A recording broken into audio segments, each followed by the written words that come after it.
Hi friends, welcome to the Chanakya stock traders. మనము ఈ వీడియోలో స్టాక్ మార్కెట్కి పిచ్చిలేసిందా, అలాగే అవంతి ఫీడ్స్ రొయ్యల రుచి ఎలా ఉంది, ఆ విషయాల గురించి చూద్దాం. అలాగే హెచ్డిఎఫ్సి బ్యాంకు గజబలం చూపించబోతుందా, స్టేట్ బ్యాంక్ ఆఫ్ ఇండియా శివాలెత్తుతుంది కదా, మరి దాని పరిస్థితి ఏంటి, ఆ విషయాల గురించి ఈ వీడియోలో చూద్దాం. అట్లాగే న్యూస్ అప్డేట్స్ ఏంటి, అలాగే నిఫ్టీ బ్యాంక్ నిఫ్టీలో లెవెల్స్ ఏంటి, మన బ్యాంక్ నిఫ్టీ అనేది ప్రాఫిట్ ఇచ్చింది టార్గెట్ 1, టార్గెట్ 2 పరిస్థితి ఏంటి అనేది ఎక్స్ప్లెయిన్ చేస్తాను. మరి నిఫ్టీ బ్యాంక్ నిఫ్టీలో ఫర్దర్గా ఏదైనా స్వింగ్ ట్రేడ్స్ ఆపర్చునిటీస్ ఉన్నాయా, ఇంట్రాడేకి ఏదైనా ఆపర్చునిటీస్ ఉన్నాయా, ఆ విషయాలతో సింపుల్గా ఈ వీడియోని క్లోజ్ చేద్దాం. దానితోపాటు మన స్వింగ్ ట్రేడ్స్ కూడా ఏం చేస్తున్నాయో ఒకసారి ఒక లుక్ వేద్దాం. చూడండి ఫ్రెండ్స్, మనం తగ్గేదేలే అని పెట్టాం కదా, అయితే ఏంటంటే వీడియో ఎప్పుడు కూడా చూడండి. సో మీరు జస్ట్ ఏంటంటే థంబ్నెయిల్స్ మాత్రమే చూడొద్దు. సో చాలామంది ఏంటంటే థంబ్నెయిల్స్ చూసి ట్రేడ్ చేస్తారనమాట, అంత స్పీడ్గా ఉన్నారనమాట. సో పీపుల్ అంటే బిగినర్స్ ఎస్పెషల్లీ ఏంటంటే ఫస్ట్ 3 months వాళ్ళు అలాగే ఉంటారనమాట, థంబ్నెయిల్స్ చూసి ట్రేడ్ చేసేస్తూ ఉంటారు. ఓకేనా, లోపల వీడియో చూడండి, దాంట్లో ఎంట్రీస్ ఏంటి, అలాగే ఏంటంటే ట్రేడింగ్ సంబంధించిన ఎంటైర్ థింగ్, అంటే నా పర్సనల్ ట్రేడ్స్, నా వ్యక్తిగతమైన ట్రేడ్స్, నా entry exit stop loss pin to pin మీకు అప్డేట్ చేస్తాను. పబ్లిక్గా వీడియోలో చెప్పడం, చాణక్య స్టాక్ ట్రేడర్స్ అనే ఫ్రీ టెలిగ్రామ్ గ్రూప్లో కూడా అప్డేట్ చేయడం మీకు తెలిసిన విషయమే కదా. మీకు ఇంట్రెస్ట్ ఉంటే మనీ మేనేజ్మెంట్ మనం చెప్పినట్లు ఫాలో అవుతూ మీ ఫైనాన్షియల్ అడ్వైజర్ డెసిషన్ తీసుకొని వాటిని ఫాలో అవ్వమని చెప్తాను. ఓకేనా, చూడండి ఫ్రెండ్స్, మనకి అవంతి ఫీడ్స్లో మనం ఆల్రెడీ ఉన్నాం. సో 3-4 వీడియోస్లో అంటే మనం గత లాస్ట్ 7 to 8 వీడియోస్లో చూస్తే కనుక అవంతి ఫీడ్స్ ఆల్మోస్ట్ ప్రతి వీడియోలో మనం డిస్కషన్ చేసాము. ఓకేనా, మనం ఎంట్రీ ఇచ్చినప్పుడు రెడ్ క్యాండిల్, సో మీ అందరికీ తెలిసిన విషయమే కదా, బ్యాడ్ న్యూస్ అని కూడా చాలామంది భయపడ్డారు. సో నేను ఏం కాదు అని చెప్పడం అనేది జరిగింది. ఒకసారి ఫర్దర్గా దాని మూమెంట్ గురించి అసలు ఏం జరిగింది తెలుసుకునే ముందు ఒక్కసారి దాన్ని ముందు మనం ఎలా ప్రెడిక్ట్ చేసామో ఆ విషయాల గురించి ఒక్కసారి చూద్దాం. సో అవంతి ఫీడ్స్లో ఎంట్రీ ఇచ్చాం. సో అలాగే ఇప్కా ల్యాబ్ కోసం వెయిట్ చేస్తున్నాం. సో మీ అందరికీ తెలిసిన విషయమే కదా. చూడండి, మనం లాస్ట్ 3 days నుంచి డిస్కస్ చేసుకుంటూనే ఉన్నాం కదా. సో ఇక్కడ రెడ్ కనిపిస్తూనే ఉంటుంది. సో వాళ్ళు బై చేస్తారు చూడండి అని చెప్పి చెప్పడం మీరు అప్డేట్ చూశారు కదా. సో మంచి ర్యాలీ ఎలా వస్తుంది చూడండి, ఫామ్ బయింగ్ ఎలా వచ్చింది. ఎట్లా ఏంటంటే మనం డ్రాప్ తర్వాత టర్నింగ్ పాయింట్ ఐడెంటిఫై చేస్తే బెనిఫిట్ అవుతుంది తప్ప, సో ఈ పైకి వచ్చిన తర్వాత బ్రేక్అవుట్ వచ్చింది అని చెప్పి so cup and handle breakout, లేకపోతే 3 candles పడిన తర్వాత వైట్ సోల్జర్స్, ఇట్లాంటి లాజిక్స్ నేను చూడండి. మీకు డిస్కషన్ ఆల్రెడీ చెప్పాను. ఓకేనా, ఈ బ్రేక్అవుట్ వచ్చిన తర్వాత కొంటే ఏంటంటే బెనిఫిట్ అవ్వదు. సో రీటైల్ పీపుల్ బై చేస్తారు. సో బ్రేక్అవుట్ వాల్యూమ్ చూసి, సో మనం గతంలో చెప్పాం కదా, సో 2014లో నేను అలాగే చేసేవాడిని. సో ఇప్పుడు ఏంటంటే ముందుగా ఐడెంటిఫై చేయాలి, మనం కొంటే బ్రేక్అవుట్ రావాలి, అంతేగాని బ్రేక్అవుట్ వచ్చిన తర్వాత మనం కొనకూడదు. సో బ్రేక్అవుట్ వచ్చిన తర్వాత కొంటుంటే మరి బ్రేక్అవుట్ రావడానికి కారణం ఎవరు, సో అట్లాంటి రీసెర్చ్ చేయండి. ఎందుకంటే బ్రేక్అవుట్ వచ్చిన తర్వాత కంప్లీట్ గ్రీన్గా ఉంటుంది. So most of the times ఏంటంటే బ్రేక్అవుట్ తర్వాత కొంత ప్రాఫిట్ బుకింగ్ జరగడం కానీ, లేకపోతే పూర్తిగా ప్రాఫిట్ బుకింగ్ అనేది జరగడం కానీ జరుగుతుంది. సో రీటైల్ పీపుల్ ఏంటంటే ఎక్కువ ట్రాప్ అవుతూ ఉంటారనమాట. బ్రేక్అవుట్ బాగున్నా, వాల్యూమ్ కూడా బాగున్నా కూడా అనుకున్నట్లు, సో ఒక 10 trades మీరు తీసుకుంటే అనుకున్నట్లు అన్నీ వెళ్ళవన్నమాట. 2-3 trades వెళ్తాయి, నేను కాదని అంటలేదు. అప్పటికీ ఏంటంటే మనం చాలా లేట్గా కొంటున్నాం అనమాట. సో హైలో కొంటున్నాం అనమాట. ఏదైనా చీప్లో కొనుక్కునే పాయింట్ ఆఫ్ వ్యూలో మనం ఆలోచించాలి. దానికి సంబంధించిన లాజిక్స్ కోసం ఏంటంటే మనం అన్వేషణ అనేది కొనసాగించాలి. ఓవరాల్గా మనం అనుకున్నట్లు ఈ రెడ్లో కొన్నాం. సో ఏం కాదు, చూస్తూ ఉండమని చెప్పాను. సో అయితే ఏంటంటే టార్గెట్ వచ్చింది 623 దగ్గర మీకు అప్డేట్ చేశాను. మన టార్గెట్ అనేది 595 మాత్రమే. సో అయితే ఏంటంటే అక్కడ ఎవరైనా ఎగ్జిట్ అయితే కనుక చూసుకొని ఓకే, నష్టమేం లేదు అంటాను. ఓవరాల్గా ఏంటంటే బ్రేక్అవుట్ వస్తుందనే పాయింట్ ఆఫ్ వ్యూలో మనకు అర్థమయ్యి వెయిట్ చేయించాను.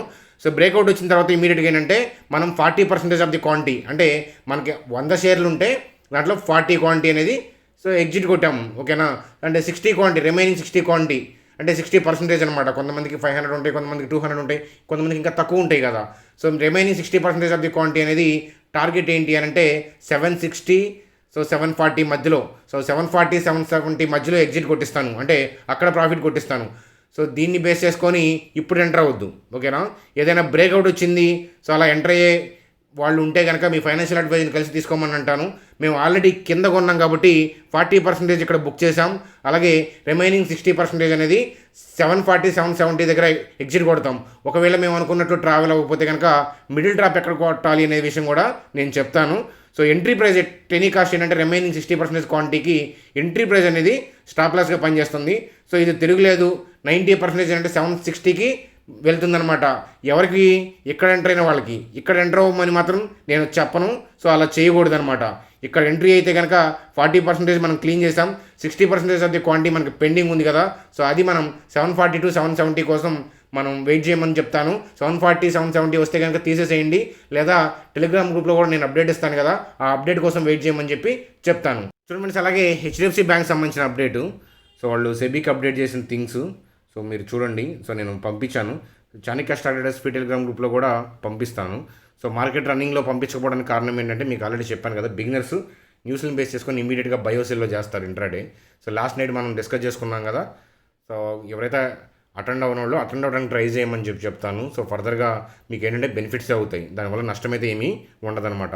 అలాగే హెచ్డిఎఫ్సి బ్యాంక్ సంబంధించిన అప్డేట్ చూస్తే కనుక లోన్ గ్రోత్ రేట్ అనేది 14.4% ఇయర్ ఆన్ ఇయర్ కంపారిజన్లో, అలాగే 1.3% అంటే ప్రీవియస్ క్వార్టర్తో. ఇయర్ ఆన్ ఇయర్ కంపారిజన్ అంటే ప్రీవియస్ ఇయర్తో కంపేర్ చేస్తాయి. So quarter on quarter comparison అంటే ప్రీవియస్ క్వార్టర్తో కంపేర్ చేస్తాయి. సో డిపాజిట్స్, అలాగే కాసా అంటే కరెంట్ అకౌంట్, సేవింగ్ అకౌంట్ సంబంధించిన రేషియో ఇచ్చారు.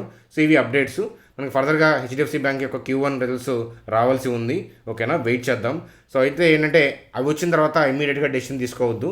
చార్ట్ ఏం జరుగుతుంది, చార్ట్లో ఏం జరిగింది అనేది నిన్న వీడియోలోనే మనం డిస్కస్ చేసుకున్నాం. ఏమని డిస్కస్ చేసుకున్నాము అంటే రేపు పెరగబోయే బ్యాంక్ ఏంటనేది. ఒక్కసారి నేను చార్ట్ ద్వారా ఏమని మనం అనుకున్నాం, ఏం జరిగిందనేది హెచ్డిఎఫ్సి బ్యాంక్లో ఎక్స్ప్లెయిన్ చేస్తాను. హెచ్డిఎఫ్సి బ్యాంకు మనం ఏదైతే లెవెల్ అనుకున్నామో 1477 1489 సో వచ్చేసింది కదా. సో మార్నింగ్ అయితే కనుక ఫామ్ బయింగ్ వచ్చింది. సో మధ్యలో సెల్ ఆఫ్ రావడానికి కారణం ఏంటంటే ఈ పక్కన క్యాండిల్ చూడండి. ఈ పక్కన క్యాండిల్ చూస్తే కనుక open equal to high. So open equal to high అంటే సో దాన్ని బేస్ చేసుకుని ఇంట్రాడే లాజిక్ ఉంది, నేను దాని గురించి మాట్లాడలేదు. ఎప్పుడైనా ఓపెన్ ఈక్వల్ టు హై పడితే ఎఫ్ఐ సెల్లింగ్ అని. ఇక్కడ ఎవరో open equal to high place చేశారు కదా, సో దానిపైన ఎవరో మిస్ అయి ఉంటారు. సో అదే డే సో వాళ్ళ ఆటలు ఉండుంటాయి. అందువల్ల ఏంటంటే అది తగిలి మనకి సో టెంపరీ ప్రాఫిట్ బుకింగ్ అనేది వచ్చిందనమాట. సో ఆ ఆర్డర్స్ అన్ని క్లియర్ చేసుకుంటే ఏంటంటే మళ్ళీ ఏంటంటే హెచ్డిఎఫ్సి బ్యాంక్ అనేది 1522 1523 దాటి పైకి వెళ్ళిపోతుంది అనమాట. సో ట్రేడ్ తీసుకుంటే ఈ లెవెల్లో తీసుకోవాలి. సో ట్రేడ్ వ్యూస్ అనేది కూడా నేనే ఇస్తాను కదా, ఎంట్రీ ఎగ్జిట్ స్టాప్ లాస్, దాని ప్రకారం తీసుకోవాలి. సో ఈ వ్యూని బట్టి 1523కి మీరు వెళ్ళొద్దన్నారు కదా, సో నేను బై చేస్తున్నాను అంటే సో నేనేం చేయలేను. ఓకేనా, అది ఫ్రెండ్స్ హెచ్డిఎఫ్సి అయితే కనుక పైకి వెళ్ళే వ్యూ అనేది నేను చెప్తాను. ఈ వ్యూస్ని బట్టి మీరు ట్రేడ్ చేయొద్దు అని చెప్పి మరీ చెప్తాను. చూడండి మేడం, మనకు స్టేట్ బ్యాంక్ ఆఫ్ ఇండియా కూడా మనం ఏదైతే లెవెల్ అనుకున్నామో ఆ లెవెల్ నుంచి బయింగ్ వచ్చింది. ఇట్లా డ్రాప్ తర్వాత ఐడెంటిఫై చేయడం వల్ల బాగా బెనిఫిట్ అయింది. 430 టార్గెట్ దగ్గర కొంత బుక్ చేసుకోమని చెప్పాను కదా. సో రిమైనింగ్ క్వాంటిటీ ఏదైతే మనకి ఉందో సో దాన్ని 450 480 లెవెల్స్ మధ్యలో సో మంచి పాయింట్ చూసి నేను ఎగ్జిట్ కొట్టిస్తాను. ఓకేనా, సో లేదు రివర్స్ అయితే కనుక రివర్స్ జనరల్గా అవ్వదు. సో అయినా కూడా టెంపరీ, మన ఎంట్రీ ప్రైస్కి అయితే కనుక రాకపోవచ్చు. మన ఎంట్రీ ప్రైస్కి వస్తే ఏంటంటే మనం సో మొత్తం క్లీన్ చేసుకుంటాం అనమాట. ఓవరాల్గా ఏంటంటే బెగ్గర్ టార్గెట్ కోసం వెయిట్ చేస్తున్నాం. సో ఎవరైతే లోయర్ లెవెల్లో ఎంటర్ అయ్యారో state Bank of India so benefit అవుతుంది అని చెప్పడంలో సందేహం లేదు. చూడండి, అలాగే బ్యాంక్ నిఫ్టీ మన స్వింగ్ ట్రేడ్ సో టార్గెట్ 1 వచ్చింది. సో టార్గెట్ 2 గురించి అప్డేట్ చేసే ముందు సో మనం ఇది కూడా టెలిగ్రామ్లో ఫ్రీగా నేను లైవ్లో అప్డేట్ చేశాను. సో అట్లాగే ఏంటంటే ఈ వీడియోస్లో కూడా లాస్ట్ 4-5 వీడియోస్లో మీకు డ్రాప్ వస్తున్నా కూడా మీకు అదే చెప్పాను. సో లాస్ట్ వీక్ అంతా డ్రాపే వచ్చింది, అయినా కూడా మనం ఏంటంటే 34,660 దగ్గర 34,770 దగ్గర సో అగ్రెసివ్ ఎంట్రీ అయితే కనుక 34,770. సో మనకి కన్జర్వేటివ్ ఎంట్రీ అయితే కనుక 34,660 అనమాట. ఓవరాల్గా ఎక్కడ ఎంటర్ అయినా మన టార్గెట్ వచ్చింది. ఈ క్యాండిల్ యొక్క హై దాటినప్పుడు మనం ఎగ్జిట్ చేయమని చెప్పాం. ఈరోజు లైవ్లో నేను దానికి సంబంధించిన సో టార్గెట్ని కూడా అప్డేట్ చేశాను. సో మీరందరూ చూశారు కదా, సో లైవ్లో చూశారు. సో ఒకసారి చార్ట్ చూడండి, కరెక్ట్గా మనకి 35,210 పైన బుక్ చేయమన్నాను, 35,210 తర్వాత బుక్ చేయమన్నాను, 35,230 దాకా వెళ్ళింది. ఓకే, అయితే ఏంటంటే సో ఈ క్యాండిల్ని చూసి ఏం చేస్తారంటే సో రేపు వస్తారనమాట. సో ఇది టార్గెట్ 2 ఏదైతే ఉందో టార్గెట్ 2కి వెళ్తుంది, 36,000కి వెళ్తుంది. కానీ ఎవరికి అది సో టార్గెట్ 2 ఎవరికి అని అంటే ఇక్కడ ఎంటర్ అయ్యే వాళ్ళకి, అంతేగాని ఇప్పుడు ఎంటర్ అయ్యే వాళ్ళకి కాదు. సో ఇప్పుడు ఎంటర్ అయ్యే వాళ్ళు మీ ఫైనాన్షియల్ అడ్వైజర్ని కలవండి అని చెప్తాను. ఎందుకంటే ఇక్కడ ఎంటర్ అయిన వాళ్ళు ఆల్రెడీ వాళ్ళ ఫైనాన్షియల్ అడ్వైజర్ని కలిసి ఎంటర్ అయ్యారనమాట. రైట్, సో ఓవరాల్గా ఏంటంటే ఇక్కడైతే నేను ఎంట్రీ అవ్వను, కానీ ఇక్కడ సెల్ ఆర్డర్స్ ఉన్నాయి. రేపు ఎర్లీ మార్నింగ్ కనుక గ్లోబల్ క్యూస్ బాగుంటే గ్యాప్ అప్ ఓపెనింగ్లో జాగ్రత్త. ఓపెన్ అయ్యి ఈ ఏరియాలో నుంచి ఎక్కడైనా సరే సో మనకేంటంటే డ్రాప్ అవ్వచ్చు. హ్యూజ్ డ్రాప్స్ ఉంటాయా లేదా అనేది మనం చెప్పలేం, కానీ ఈ ప్రాఫిట్ బుకింగ్ జరుగుతా మళ్ళీ ఏంటంటే డిప్ అవుతుంటే బయింగ్ వస్తుందన్నమాట ఒకవేళ పాజిటివ్గా ఉంటే. అందువల్ల ఏంటంటే ఇమ్మీడియట్గా వెళ్ళి బై చేసేవాళ్ళు ఇరుక్కుపోతారు రేపు ఎర్లీ మార్నింగ్. మీరు చూడండి కావాలంటే 35,357 35,577 అంటాను. సో షార్ట్ సేల్ అయితే మనం చేయకూడదనమాట.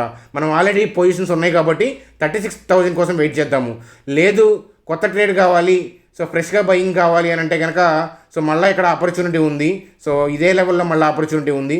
రివర్స్ అయితే ఏంటంటే నేను మళ్ళీ Chanakya stock traders free Telegram గ్రూప్లో లైవ్ అప్డేట్ అనేది మరలా ఇస్తాను. అది ఫ్రెండ్స్ మనకి నిఫ్టీ బ్యాంక్ సంబంధించిన అనాలిసిస్. టెంపరీ ప్రాఫిట్ బుకింగ్ వచ్చి రేంజ్ బౌండ్ అవుతూ స్లోగా ఏంటంటే ఈ బ్రేక్అవుట్ వచ్చి తీరుతుంది. 36,100 దాకా వెళ్ళే అవకాశాలు బ్యాంక్ నిఫ్టీలో కనిపిస్తున్నాయి. అది ఫ్రెండ్స్ సింపుల్ వ్యూ. చూడండి ఫ్రెండ్స్, అలాగే నిఫ్టీలో చూస్తే కనుక నిఫ్టీలో మెరుపు తీగన్నాం కదా, సో అలాగే గ్యాప్ అప్. సో బుల్కున్న పవర్ అదే అనమాట. సో నిద్రలోనే మనీ ఇచ్చేస్తుంది.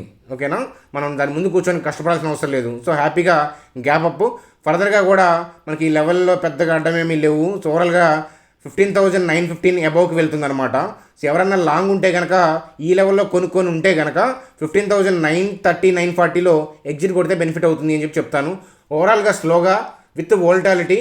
సో టైం నేను చెప్పలేను కానీ 16K మార్క్ని అయితే కనుక నిఫ్టీ రీచ్ అవుతుంది with Reliance, HDFC bank, ICICI bank ఇట్లాంటి వాటి సపోర్ట్తో 16Kకి స్లోగా వెళ్తుంది. ఈ వ్యూని బట్టి ట్రేడ్ చేయొద్దని మరీ చెప్తాను. చూడండి ఫ్రెండ్స్, అలాగే ట్రైనింగ్ సంబంధించిన update Chanakya stock traders free టెలిగ్రామ్లో పెట్టాను.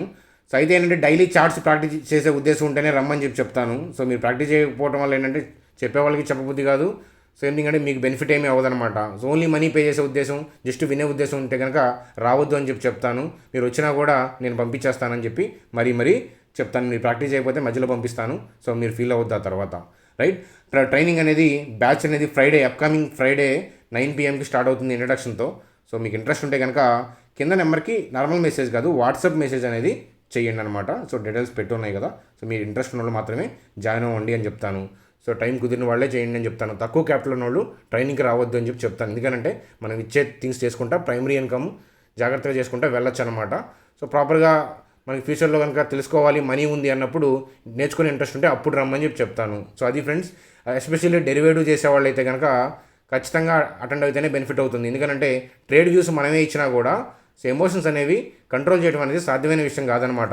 ఆ రెడ్లో కింద బై ఆర్డర్స్ ఉన్నాయి అనే విషయం కనిపెట్టగలిగితేనే సో హ్యాపీగా మనం నిద్రపోగలుగుతాం. లేకపోతే ఏంటంటే ట్రేడ్ పొజిషన్ పెట్టి సో మనం ఏంటంటే టెన్షన్ పడుతూ ఉంటాం. సో ఆ డ్రాప్లో అందరితో పాటు ఎగ్జిట్ అనేది ఇచ్చేస్తాం అనమాట. సో అలా అవుతుంది. సో రెడ్లో కొనగలిగితేనే, క్యాష్ మార్కెట్ అయినా డెరివేటివ్ అయినా ఏదైనా కానీ రెడ్లో కొని మళ్ళీ గ్రీన్లో అమ్మగలిగితేనే మనకి బెనిఫిట్ అవుతుంది తప్ప. సో మీన్స్ అలాగే బిగినర్స్ ఇంట్రాడే వ్యూస్ పంపిస్తున్నారు, ఇంట్రాడే ట్రేడ్స్ చేసి పంపిస్తున్నారు. సో నేను అవంతి ఫీడ్స్ ఏమన్నా మీకు ఇంట్రాడే ఇచ్చాను, పొజిషనల్గా ఇచ్చింది. ఈరోజు ఎగ్జిట్ అవ్వమని చెప్పానంటే మీరు ఎందుకు ఎంటర్ అవుతున్నారు? కనీసం మెసేజ్ చూసి అది ఇంట్రాడైనా డెలివరీయా ఏం జరుగుతుంది అని తెలియని వాళ్ళు ఎక్కువ మంది ఉన్నారు. సో మన తెలుగు అనే విషయం అర్థమవుతుంది. సో జాగ్రత్త అని చెప్తాను. ఇంకొకళ్ళు అండర్ చేయండి. ఇప్పుడు మీకు 3 months కూడా ఎక్స్పీరియన్స్ లేదనుకోండి, 3 months కాదు అసలు మీరు 3 years ఎక్స్పీరియన్స్ లోపలంతా కూడా వేరే వాళ్ళ అండర్లో గైడెన్స్లో మీరు బై ఆర్డర్ పెట్టాలన్నమాట. లేకపోతే 1 monthలోనే మనీ మొత్తం కూడా డ్యామేజ్ అవుతాయి. సో జాగ్రత్త అని చెప్తాను. సో ఇప్పుడు ఛానల్ నచ్చితే కనుక సబ్స్క్రైబ్ చేయండి, బెల్ ఐకాన్ క్లిక్ చేయండి. అలాగే వీడియోని లైక్ చేయడం మర్చిపోవద్దు. అలాగే మీ ట్రేడ్స్ ఏంటి, మీరు ఏం చేస్తున్నారు, మీ ఒపీనియన్ ఏంటి, అది కామెంట్స్ రూపంలో తెలియజేయండి. సో అట్లాగే ఎవరైనా ఇప్పుడు మనం పబ్లిక్గా ట్రేడ్స్ అవన్నీ ఇస్తున్నాం కదా, సో ఎవరైనా కనుక మన ఛానల్ మీద కనుక నెగిటివ్గా కామెంట్ చేశారనుకోండి, సో గమ్మున ఉండమని చెప్పండి. ఇంకా ఎక్కువ చేస్తే కనుక సో తొక్కిపడేయండి. ఓకేనా? సో అది ఫ్రెండ్స్ ఈ వీడియో. Bye, good day.